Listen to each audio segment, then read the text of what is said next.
Hello everyone, welcome to the gateway classes. तो AKTU BTech first year वाले students कैसे हैं आप सभी लोग। उम्मीद करता हूं कि आप सभी अच्छे होंगे, आपके एग्जाम भी अच्छे जा रहे होंगे। तो मैथमेटिक्स 1 के बाद पीपीएस और एफएमई का एग्जाम भी आपका हो चुका है। अब जो नेक्स्ट एग्जाम है आपका ईवीएस और सॉफ्ट स्किल्स। तो बेटा आप सभी जानते हैं ईवीएस और सॉफ्ट स्किल्स जो हैं दोनों थ्योरेटिकल सब्जेक्ट हैं, और थ्योरेटिकल सब्जेक्ट में आस पास होना आसान होता है लेकिन स्कोर करना उतना ही मुश्किल होता है। तो पहली बात तो आपको ये ध्यान रखना है कि आपको जो है पूरा क्वेश्चन पेपर अटेम्प्ट करके आना है। ठीक है, आंसर शीट के अंदर आपको बहुत ज्यादा कटिंग नहीं करनी है। आपका जो प्रेजेंटेशन है, आपका जो वे ऑफ रिप्रेजेंटेशन है आंसर शीट के अंदर, वो अच्छा होना चाहिए। ठीक है, ताकि आपको अच्छे मार्क्स मिल सके। और कुछ स्टूडेंट्स कॉल कर रहे हैं, यूट्यूब में कमेंट्स भी लिख रहे हैं कि सर जो आज एफएमई का एग्जाम हुआ है, जो पीपीएस का एग्जाम हुआ है, उसके बारे में थोड़ा सा आप बता दीजिए कि पेपर किस तरह का था। और जो ज्यादा कमेंट्स आ रहे हैं, जो ज्यादा कॉल आ रही है, वो आ रही है कि सर जो एफएमई में क्वेश्चन आए थे न्यूमेरिकल, उनके आंसर अगर हमको पता लग जाए तो हम अपना जो आंसर है एक बार क्रॉस चेक कर लें, उसको वेरीफाई कर लें। ठीक है, तो देख सकते हैं आप यहाँ पर जो पहला क्वेश्चन है, छोटा सा 2 नंबर में क्वेश्चन दिया था इन्होंने, है ना। फैक्टर ऑफ सेफ्टी पूछ रहा था आपसे, यील्ड स्ट्रेस दिया हुआ था, मैक्सिमम स्ट्रेस दिया हुआ था। तो न्यूमेरिकल तो मैंने इसमें नहीं कराया था आपको इस वाले टॉपिक पे, लेकिन फॉर्मूला बताया था और फॉर्मूले पे ही क्वेश्चन आया हुआ है। तो सिंपल सी बात है, यहाँ पे आपको यील्ड स्ट्रेस दे रखी है, मैक्सिमम स्ट्रेस दे रखी है, दोनों का जो रेशियो होता है उसी को हम फैक्टर ऑफ सेफ्टी कहते हैं। तो 400/80 है ना। तो यहाँ से आपको जो फैक्टर ऑफ सेफ्टी है वो 5 आ जाएगा। मैंने बताया भी था आपको जो फैक्टर ऑफ सेफ्टी है it is always greater than 1, है ना। तो वन लाइनर क्वेश्चन था, कोई दिक्कत आपको नहीं आएगी। बेटा जो दूसरा क्वेश्चन आपसे पूछा गया है, हाइब्रिड इलेक्ट्रिक व्हीकल के कंपोनेंट्स पूछे गए हैं, ये भी आपको बताया हुआ है ना। इंपॉर्टेंट क्वेश्चंस में भी आपको दिया हुआ था।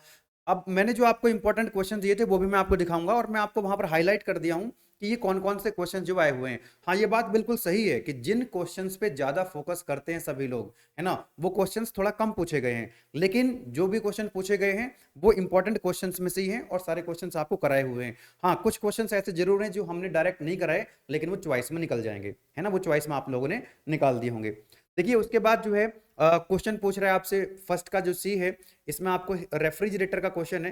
हीट एक्सट्रैक्शन दिया हुआ है 10,000, और इसमें आपको पूछ रहा है कि टन ऑफ रेफ्रिजरेशन क्या होगा। तो बेटा ये तो मैंने आपको बताया हुआ है कि 1 टन ऑफ रेफ्रिजरेशन जो है वो 3.5 किलो जूल पर सेकेंड या 210 किलो जूल पर मिनट के बराबर होता है। और ये किलो जूल पर आवर में दिया हुआ है, इसको कन्वर्ट कर लेना है। सिंपल सा है, यूनिट कन्वर्जन का क्वेश्चन है एक तरह से देखा जाए तो।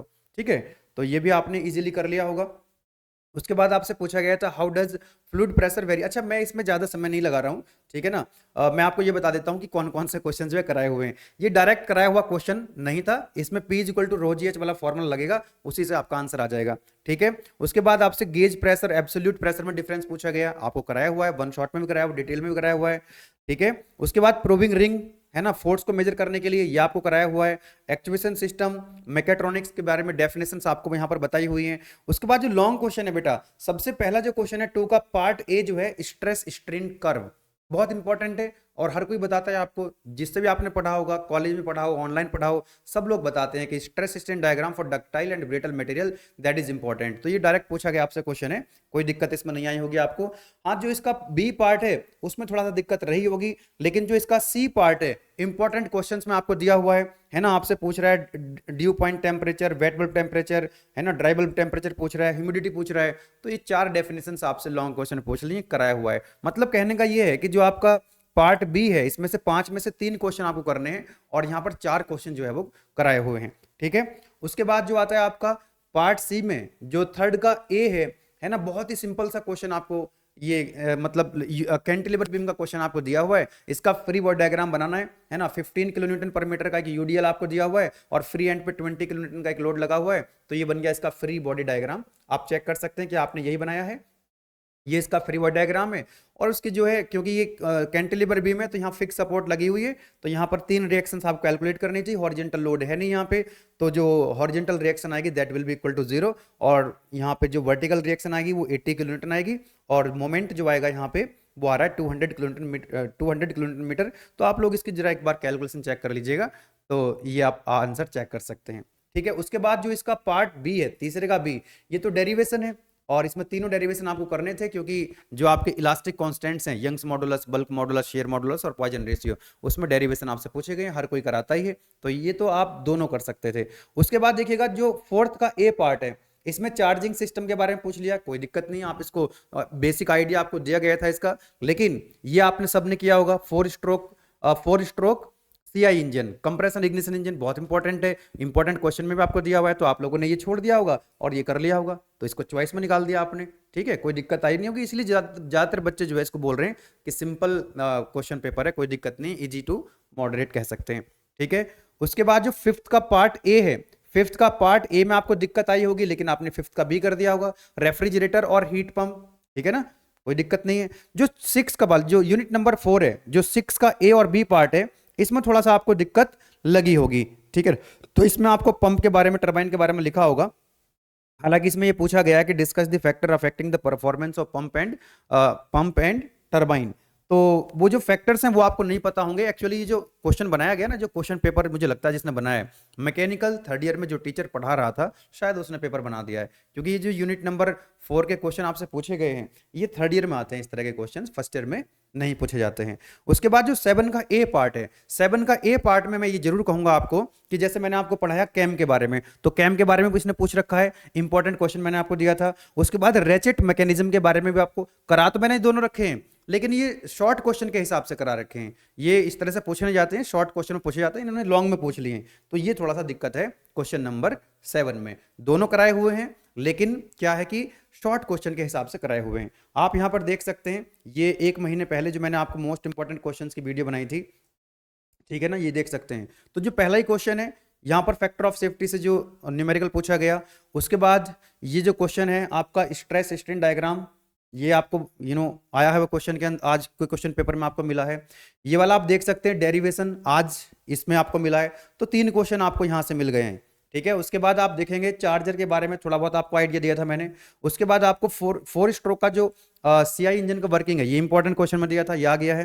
देन उसके बाद हाइब्रिड इलेक्ट्रिक व्हीकल्स के कंपोनेंट आ गए हैं, मैंने हाईलाइट कर दिया है, जो मोस्ट इंपॉर्टेंट क्वेश्चन बताए थे कौन कौन से क्वेश्चन आए हैं, तो मैंने यहाँ पर हाईलाइट कर दिया आपके लिए। ठीक है, आप देख सकते हैं 1 टन ऑफ रेफ्रिजरेशन है ना, जो रिलेशन बताया था, यहाँ से न्यूमेरिकल पूछ लिया आपसे, बड़ा आराम से कर दिया होगा आपने। Due dry bulb temperature, wet bulb temperature, due point temperature और ह्यूमिडिटी, इनको मिलाकर के एक लॉन्ग क्वेश्चन बना दिया उसने। मैंने बोला था आपको ये शॉर्ट क्वेश्चन आते हैं, लेकिन इन चारों को मिलाकर के उसने लॉन्ग क्वेश्चन दे दिया है। कंफर्ट कंडीशन भी आपको एक जगह पूछी गई है। ठीक है, हीट पंप और रेफ्रिजरेटर क्वेश्चन आपसे पूछा गया है यूनिट नंबर 3 से। यूनिट नंबर 4 में टरबाइन और पंप का जो इंपल्स और रिएक्शन टरबाइन पूछा गया आपसे, तो उसके बारे में आपको यहां पर लिखना था। एक क्वेश्चन है यहां पर यूनिट नंबर 4 से जो अच्छा बहुत सारे क्वेश्चंस हैं जो पूछे जा सकते थे बड़े आराम से, मतलब पता नहीं इंटेंशनली ऐसे क्वेश्चन दिए जो अनएक्सपेक्टेड क्वेश्चंस होते हैं, लेकिन फिर भी अगर जितने इंपॉर्टेंट क्वेश्चंस बताए थे उतने भी अगर आप करके गए होंगे, तो जो नहीं हुए होंगे वो चॉइस में निकल गए होंगे आपकी। ठीक है ना, पेपर कितना भी घुमा ले, किसी भी तरीके से घुमा ले, जो आपको पढ़ाया गया है, जो आपको बताया गया है, उतना अगर करके जा रहे हैं तो आप पूरा पेपर अटेम्प्ट करके आएंगे। बस इतना हो सकता है कि कोई क्वेश्चन आपको जो है 2 मार्क्स के हिसाब से करके गए हैं, तो हो सकता है कि 7 मार्क्स में आ गया हो, या आपने ये सोचा होगा कि 7 मार्क्स में आ सकता है क्वेश्चन, वो 2 मार्क्स में आ गया होगा, ऐसा हो सकता है, अदरवाइज आपको पढ़ाया हुआ सब है। ठीक है, देखिएगा यूनिट नंबर 5 में, यूनिट नंबर 5 में जो क्वेश्चन नंबर मैंने 6 दिया था, इसी में से उन्होंने जो 2 क्वेश्चन निकाल दिए, 7 का यहीं से निकाल दिया, 7 का भी यहीं से निकाल दिया। यानी रैचेट मैकेनिज्म बताया हुआ था, कैम आपको बताई हुई थी, लेकिन वो थोड़ा सा कंटेंट उतना मैंने नहीं दिया था, क्योंकि 2-2 नंबर वाले क्वेश्चन है, इन्होंने 7 नंबर में दे दिए हैं। और वैसे तो अब आपको ये सीख लेना चाहिए कि कभी भी ऐसा हो सकता है, पूरे 4 साल में जितने आप पेपर देंगे AKTU के, तो आपको लगेगा कि यार ये जो क्वेश्चन है ये 2 नंबर में आना चाहिए, AKTU आपको 7 नंबर में दे देगा। तो अब 2 नंबर वाले क्वेश्चन को जो आप पढ़ के गए हैं, मान लो आपको कुछ बेसिक आइडिया है, उसका 1 पेज लिख सकते हैं आप, उतना पढ़ के गए हैं, अब 1 पेज को 3 पेज कैसे बनाने हैं, ये आपको सीखना पड़ेगा, है ना, कि 2 मार्क्स के हिसाब से पढ़ के गए हो, लेकिन पूछ लिया 7 मार्क्स में, तो 7 मार्क्स के हिसाब से आपको उसको कंटेंट बढ़ाना पड़ेगा आपको, ये आपके अंदर धीरे धीरे एबिलिटी अपने आप आ जाएगी।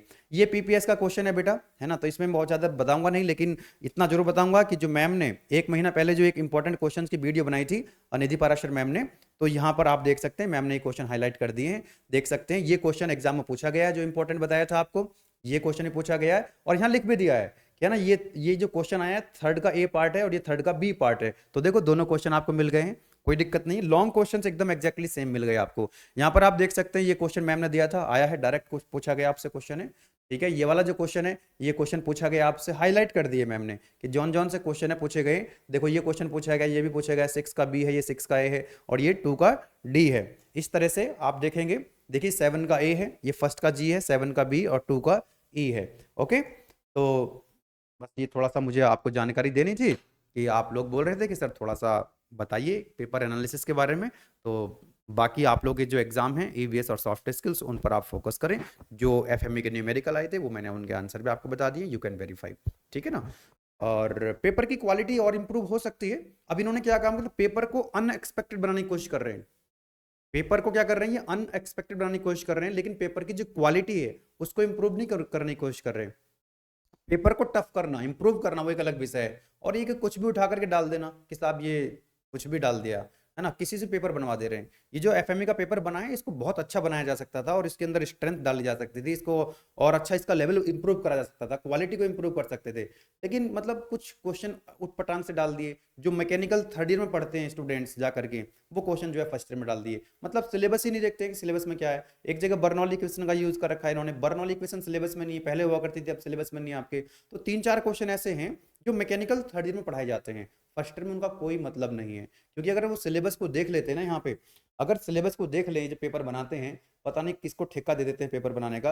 अरे उनको इनको ये समझना चाहिए कि यहाँ पे जो पेपर है ना, यहाँ पे जो पेपर है, हर एक यूनिट में क्यों लिखा गया है इंट्रोडक्शन। अरे मैकेनिक्स अपने आप में एक बहुत बड़ा सब्जेक्ट है भाई, इसमें से 3-4 सब्जेक्ट निकलते हैं जो मैकेनिकल सेकंड ईयर और थर्ड ईयर में पढ़ते हैं। तो ये तो इंट्रोडक्शन का पेपर है। देखो यहाँ पर आईसी इंजन है, मैकेनिकल थर्ड ईयर में आईसी इंजन चलता है, पूरा सब्जेक्ट चलता है, ठीक है। लेकिन भाई साहब यहाँ पर इंट्रोडक्शन है।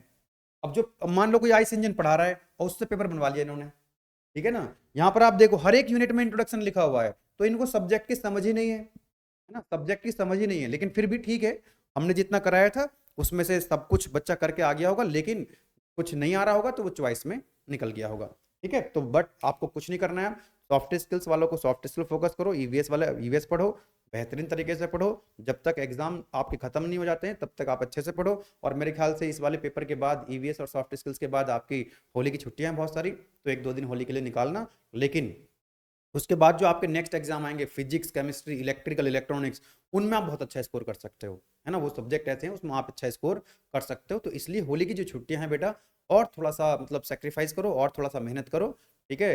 मतलब ये नहीं लगना चाहिए कि हाँ और मेहनत कर सकते थे, जितनी मेहनत कर सकते हैं उतनी मेहनत करो, ठीक है। चलो मिलेंगे फिर नेक्स्ट वीडियो में। थैंक यू, एंड आपके अपकमिंग एग्जाम्स के लिए बेस्ट ऑफ लक।